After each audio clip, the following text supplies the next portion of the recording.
right, let's try this one more time.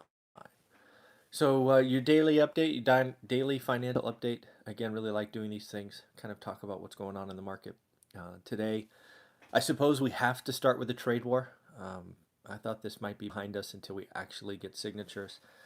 But it looks like we have a significant movement in at least the structure of what everybody's calling phase one, and that is both China and the U.S. At least have agreed in principle, it seems, to roll back tariffs that have been imposed to date.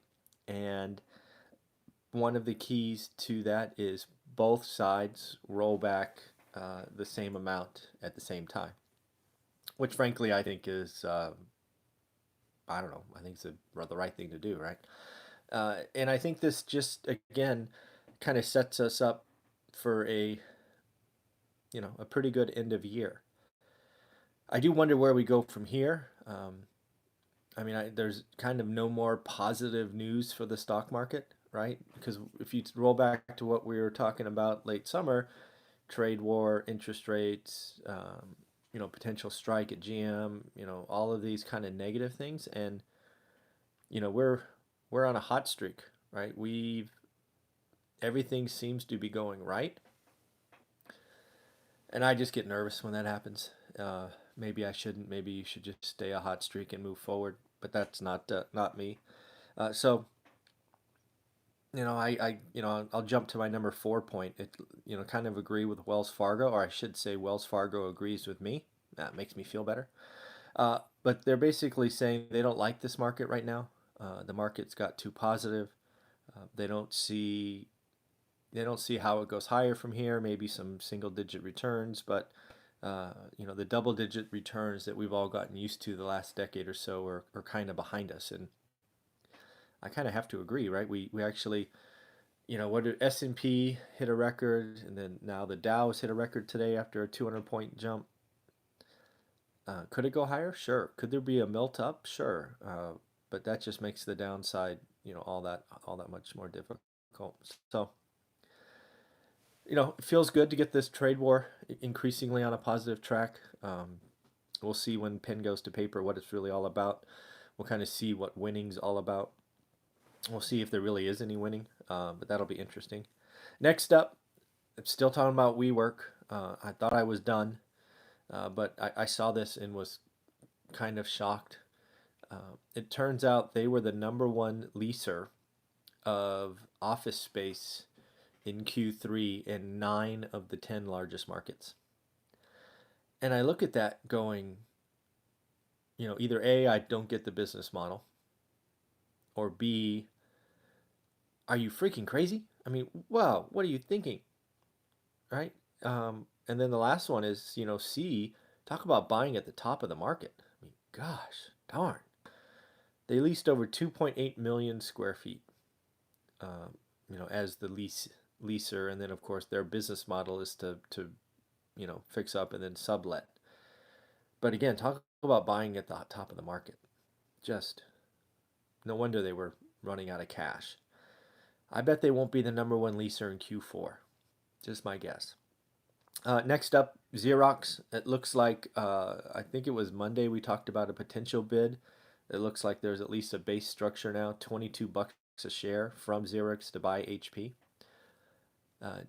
I'm curious, what do you think? Do you think Xerox and HP are the same size? Do you think Xerox is bigger or smaller than HP?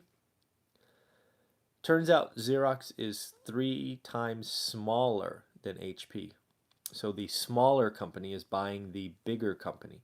And they're doing it mainly with cash. They're doing it with 77% cash and 23% stock. It is going to leave Xerox balance sheet, I think, levered 5x, if I remember the report correctly. So it'll be pretty tight for them. They're obviously going to talk about efficiencies and this, that, and the other things, and lots of layoffs will come and all of that. But this reminds me of the levered buyout days where small companies were buying big companies. This one's only 3x. I remember when it was 20, 30x. So we'll see what happens. We had another technology stock take a hit. This time was Roku.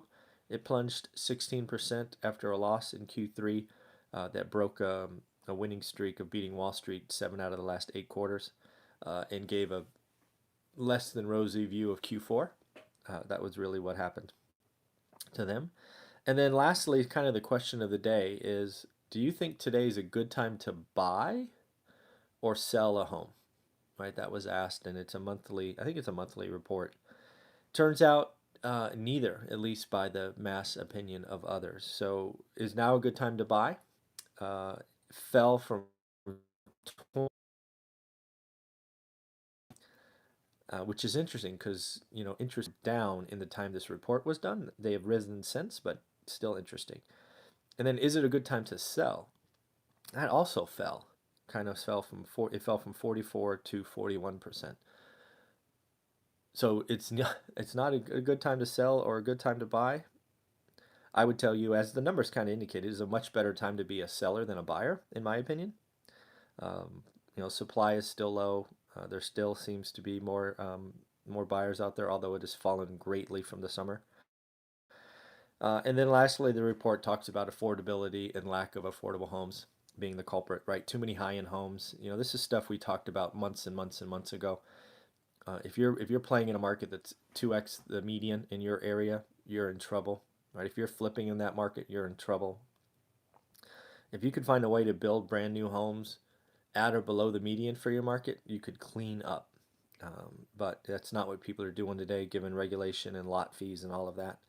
They're all building usually 150% of the median, right? In my market, the median's call it 260 now.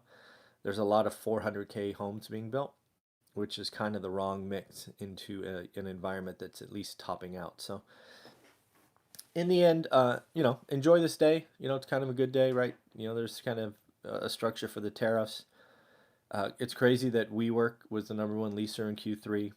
Xerox is ponying up $22 a share. Most of that's cash. Good on them. Wells Fargo says market sentiment is too positive. Kind of agree with them there. Roku is another stock that plunges, this time 16% after a miss in Q3 and a weak Q4.